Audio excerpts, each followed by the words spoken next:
John Jacob Mubarak. I'm here with my friend Kim. So grateful that she said yes to sharing a little bit about what happened at Rhythmia this week. Um, we do this interview every week to kind of represent what happened. What's the field of miracles? Because there were a lot of miracles this week. Oh, yes. Yes, there was. Lots of miracles. Yeah. So Kim gets to step forth and represent it, and she's got an amazing story I can't wait to share with you. So without further ado, hey. Hey, how are you? I'm really great. How Okay. are you? I'm good. Did you have a good week? You know what? An absolutely amazing week. This has to be one of the best weeks I've ever had in my life. Okay, so tell me, I want to hear all about it. We were talking a little bit before. Yep. And you shared with me a little bit about what brought you here. So I started my growth journey almost 12 years ago. But lately, it's just, I felt like I was in a loop, repeating the same patterns. Couldn't find happy, but still something was missing. And I'm getting close to retirement. My kids are going to be moving out soon, so I'm going to be an empty nester. So, and I wanted to find what my next purpose was. Like, what's my next goal? So, Arrhythmia was on my radar for about 4 years, and I had enough money all of a sudden to do it. But you had told me something else Yeah. that brought you here because you were divorced. You said Yeah. Costa Rica was kind of your spiritual. Costa Rica's my spiritual place. This is where I come to find myself, I guess, or figure things out. And you came here the last time you came here, and you left here deciding to leave your husband. Yeah, Which getting is a divorce. Pretty big. Yeah. Step, Yeah. and that kind of started your spiritual journey. Yeah. And you were sharing with me that you had been meeting a certain kind of guy. Yeah, the broken. I call it the broken men. Like, that's who I was attracting, and it's like, why is it like I'm a healer? Like, I like helping people, and I like to. So it's like, why are they always coming to me? So I had to do some self-reflection, and the reality is I knew I was worthy. Mm-hmm. My mind knew I was worthy. Yes. But my heart did not feel it. I did not feel the love for myself. That's it.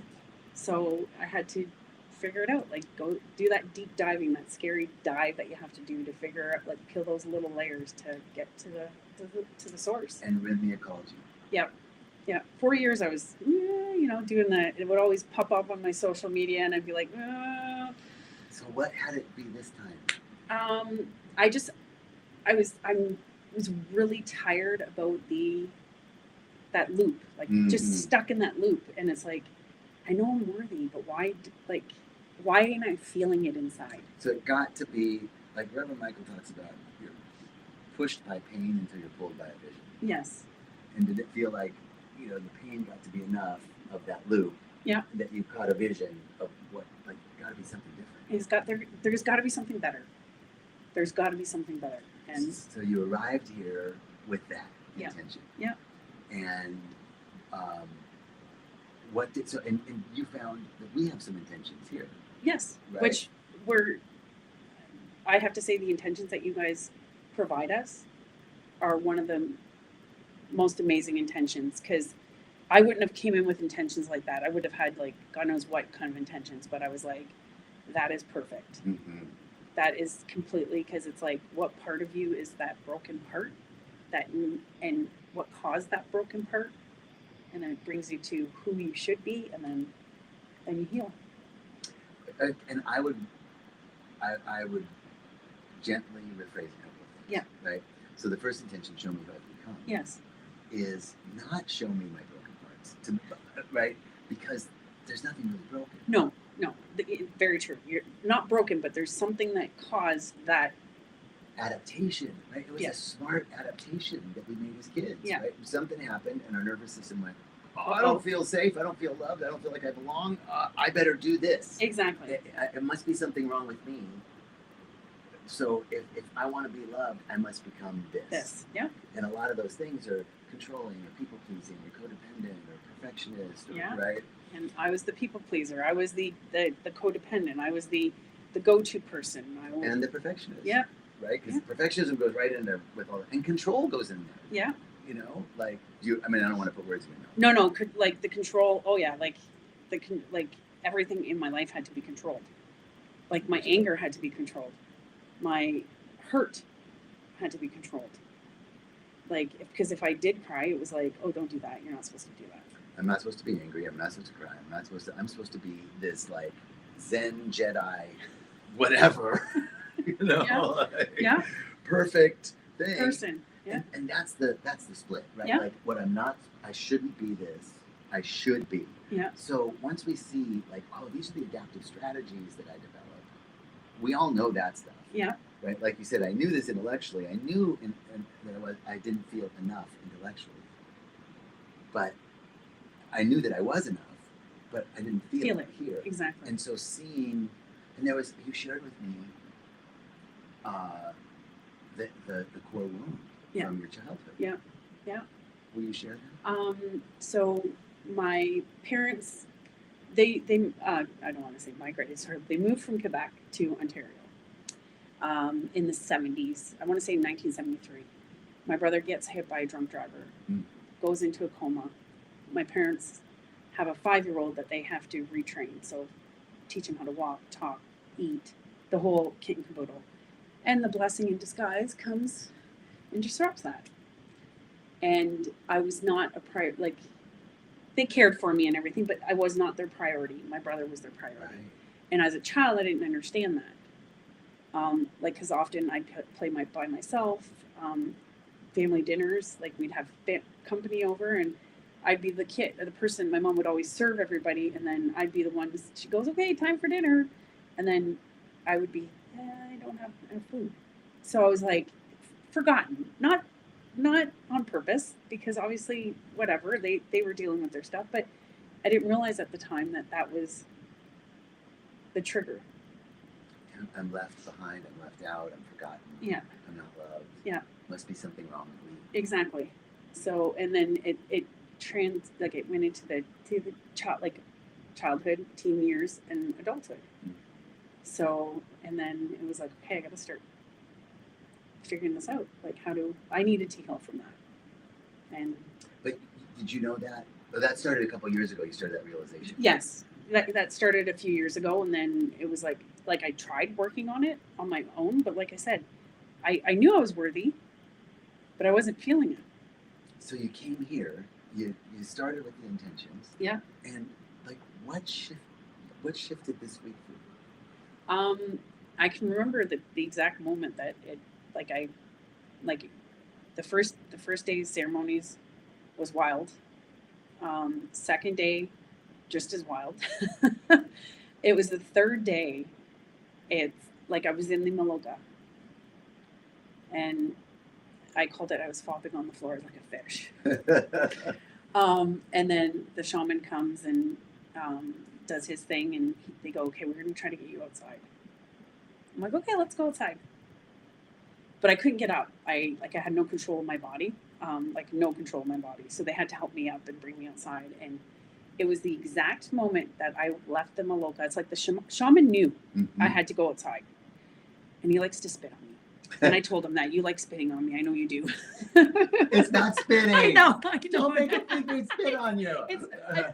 I call it spitting, but it's not spitting. Let me tell you, this is what happens in case you don't know in a ceremony. There is a lotion called Shandur, and it's like a liquid made with all these herbs. And each region or tradition has different herbs that they make. And this is, the shaman can rub it on you, but also they'll take it into their mouth and kind of blow it on you. Exactly. I just call it spitting, but it's not spitting. Believe me, it's not spitting. And by the end of it, I was asking for it. And there are people that be like, and then he spit on me. You know, you're like, no, he's not spitting. Well, I told the shaman, I said, listen, I said, back home, because I'm in law enforcement, I said, anybody spits on me, I'm usually arresting them. Right, exactly. And he started laughing, and he was laughing when I was like, you like spitting on me? He's not stuff. But he not spit on me, but blew the lotion on me. And you do feel an automatic transition with that stuff, which is amazing. And then they took me outside, and it was the moment that I left the Maloka and got outside. It was like, that was my miracle. Like, it was like, I loved myself. I was looking at the stars, and I'm like, Mother Earth, you're so beautiful. And then I'm like, I'm beautiful too. And it was like I felt it, and even till this moment, like a girlfriend of mine texted me today, and she goes, "How are you feeling?" I said, "I feel absolutely amazing." She goes, "Did you get what you wanted?" I said, "Yes. I have pure love and pure intentions in me now." And it's like now I'm kind of afraid. I like not afraid, sorry, not afraid, but I don't want to leave because this has become my I want to say my cocoon. But at the same time, I've been in a cocoon for so long that now I've blossomed into my butterfly. I Something's having me ask you this. So we talked about a core wound that you knew about, Mhm. right? I knew that I felt unloved, unwanted as a child. I knew that intellectually I knew I was enough, but I knew I didn't feel it. What were you able to see that shifted your relationship to that story? What do you mean? Like, The story that you're like, how it like something happened where you, or did you? Let me ask you that. Yeah. Did you change your relationship to the story of I'm unwanted, I'm unloved, I'm not enough? yeah, I did. Like, I think I understand. Like from my childhood perspective, I think I understand it more. It's not that I was not unloved, like not loved or anything. You felt that way. I felt that way, Yeah. and I think I understand more why my parents may have done what they've done. Like my mom's not very like my mom's never been a very motherly person to me, um, and I don't blame her in any sense. It's she did the best she could with the knowledge that she had, Mm-hmm. and I'm trying to change that with my kids. So I think I just realized I have to like forgive and like come from a place of love instead. Like And you're able to do that now, yes, because you love yourself. yes, And so tell me if this tracks for you. Yep. Right? Like, so I see that I felt unloved, unwanted. I gathered evidence. Like, not only was I playing alone, my parents' attention was on rehabilitating my brother, who just went through a tragedy or a trauma. Yeah. And I didn't get it. I was the one that was left out of yeah, being fed, just like Yeah. overlooked. Yeah. Right? And you know that in that way care became inconsistent, right, and the child goes, oh, my caregivers are good, and so it must be me, yeah, exactly, right? Yeah. And so that's the thing. It wasn't so much I'm not loved, it's there's something wrong with me exactly, because I feel this way, Yeah. and it must be my fault. Yeah. So did you, like, for your merger, what was that like for you? How do you describe the way you merged that part of you? Does that make sense? Yes, I think it's still hard because I'm still finding that I'm still processing a lot, Mhm. or a lot of these feelings come up, and I've been sitting with it. I just like when it happened, like I instantly felt love. Like it's very difficult to explain. Like I felt like I think I even hugged my. Actually, no, I was hugging myself a lot out there. Like I was just sitting there going, "Oh, I love you so much," and it like even now, like it's such a beautiful thing to truly feel that pure love, like that pureness in me. It's So you came to something shifted when you walked out that door, as soon as I walked out the Milwaukee. and you had a new sense of I do love myself. Yeah. I am worthy of love. Yeah, I called it a rebirth for me. Like I actually, this is gonna sound so weird, but I actually had my legs up in the air like I was birthing a child, and I was just holding onto my feet and I was rocking back and forth, and all of a sudden I go, I'm reborn. Mm-hmm. That's very common. Like people, even men, like I gave birth to myself. Is that possible? I'm a man. You know, but it's like it's like we come into this world whole, perfect, complete, and that never goes away. Right. We just forget that part. Like we forget that part. Yeah. You know, it never goes away. We just have a different relationship Yeah. with it. Yep. And or we have a relationship with another part that says you're not enough. Right. And somehow, you know, you walking out, like something shifted in your ability to accept yourself as you Yes, exactly. Well, one of the people in my group had said it was like you were the Maloka was your cocoon at the moment, and as soon as you crossed the doors, you became the butterfly and you flew away. And I was like, exactly, like it was perfect. Mm-hmm. And two, one of the reasons I came here too is because I'm always in my masculine. I work in law enforcement. I'm raising my 3 kids. I've been raising my 3 kids alone even before I left my husband. So I'm always in my masculine, and I'm never in my feminine. And now I've found that feminine side again, and it's beautiful because I lost it along the way, and I found it again, and I love it. Like I don't always have to be that tough person that, you know what I mean? Like I can be gentle and sweet and pure.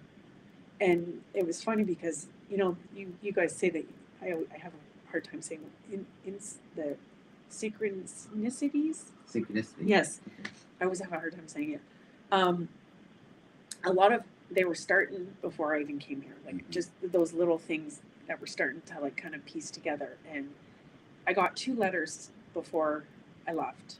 I got one that came from when I was a teenager. So it was one of my good friends from grade school, but we were in high school, grade 9. She had wrote me a letter that I don't even recall if I ever read this letter, but it was another friend who had it. So she brought it to me from like my girlfriend lives out in Australia. From the past.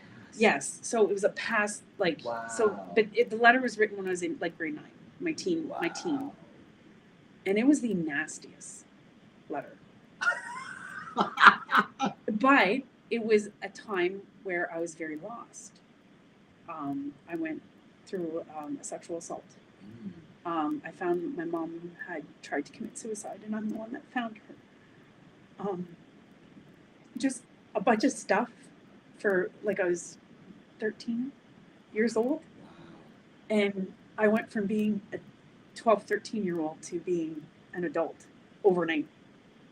And like the letter, yes, like my girlfriend was just laying it out like, I'm pissed off at you. I fucking hate that you're doing this to yourself. And like, and it was just like, wow.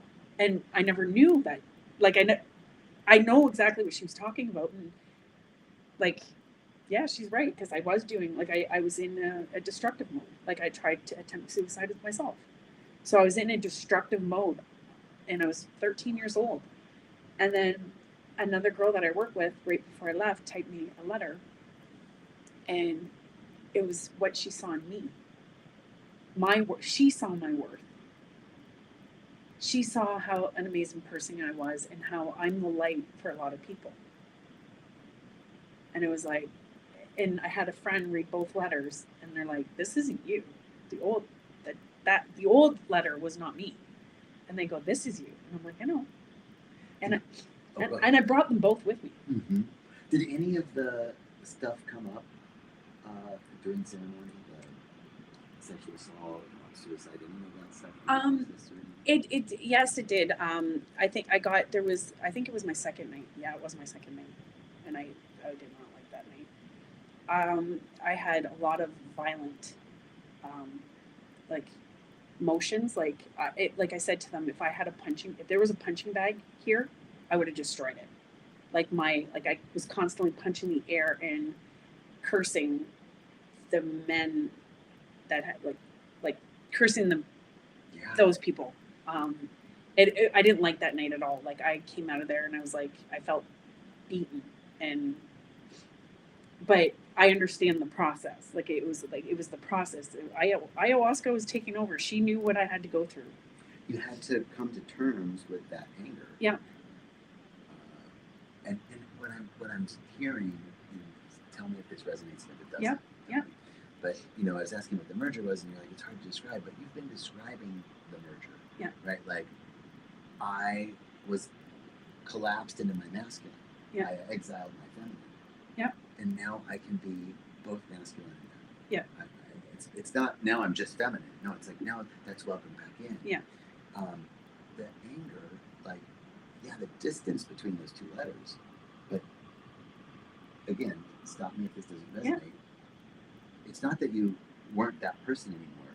You shoved that person away. Yes. Yeah. And Tuesday night, it came. You had to. I had to deal with it. You had to integrate it. Yeah. And now you've merged that because that's a significant part of who you are. Yeah. And it's also part of your kindness. What you were sharing with me about the way you do law enforcement. Yeah. How you train your new recruits when they come in. Yeah. Is part of that heart, that gentle heart that you have because of what you've been through. Yeah. With compassion and understanding. But you didn't have that compassion and understanding for yourself. Right. That's the big thing. I did it for everybody else, but not myself. Because even when I would speak about my rape, I always kind of put it back on myself. Like, why did I put myself in that situation? Mm-hmm. And mind you, like I've taught my daughter, like don't ever put yourself in a situation where you can't get out of. And that's just for safety reasons. But like I blamed myself for the longest time, and it wasn't me. Like, it was not me. It wasn't your fault. So, but it was trying to, like, because it was like trying to coping mechanism, right? Like, it was just like I knew it wasn't me, but this is such a powerful thing that it's like, now I find when this goes off on its little thing, I sit there and I go, no, get out of there. Get out. Because it's like, it's so powerful. Like, now I feel everything, which is, I'm letting this control. And this is a faithful servant. Yeah. Right? When this is in control, this is a faithful servant. Exactly. When this is in control. That's exactly. You go down that little rabbit hole and you can't find a way out. So here you are, feeling merged, feeling self-love, ready to return home. Well, not really, but yeah. Okay, right? But that's the thing, right? Is that you get to take this with you. Exactly. You get to be an ambassador of this. And not by preaching or proselytizing, but by you being you. Yeah. And it's already what's happening. People are writing you letters saying, this is how I see you. Yeah. But now that it's embodied in a new way, you'll become a tuning fork. Yeah. Everywhere you go. Well, even just here, like from day one with like the people that you meet, like the family that you create here, your community that you create here, from day one to now, they even like say like, you're glowing, your whole like aura has changed. Like, did you do a before and after picture? No, and I wish I did. And I think that's one of the things I said, that they should do a group picture, like a before picture and an after picture, just to see the transition in everybody. Because I was like, damn, I didn't even think of doing that. Like, yeah, but I'll have to remind next time I do the Monday class. I'll have to remind people. Yeah. Listen, is there anything else you want to say? No, I saw Jerry Powell and Dr. Jeff at some point during my stay here, and I went up to Jerry right away and I said, thank you for creating a place like this. Because we all know back in the 60s, like this kind of stuff's been going on for years. And I'm just going to use the 60s because they were just hippies and druggies. That's what people thought. Like, but it's like, at first, I was like, what is, like, you're kind of like, yeah, well, but it brings you, it grounds you.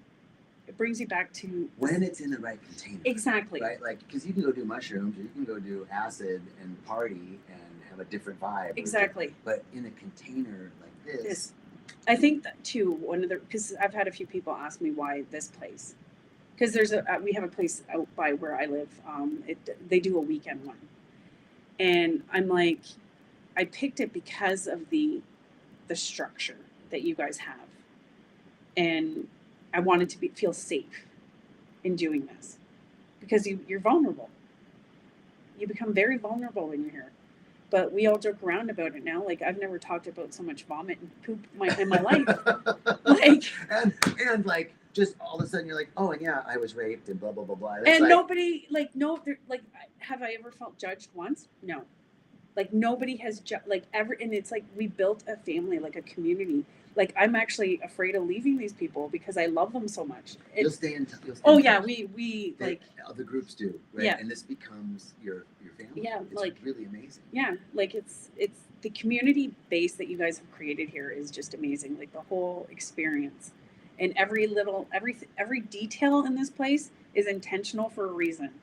And it's like, I'm so blessed, and I'm so blessed for Me this. too. I Like, feel very blessed. it's like I'm a new me. Amazing. Like, Thank you so much for saying yes to this. It's been so great talking to you. well, thank I you. really appreciate it. I'm glad. I'm pleasure to share. It was awesome. And thank you all for joining us. And I hope to see you at Rythmia. All right. Bye. Bye.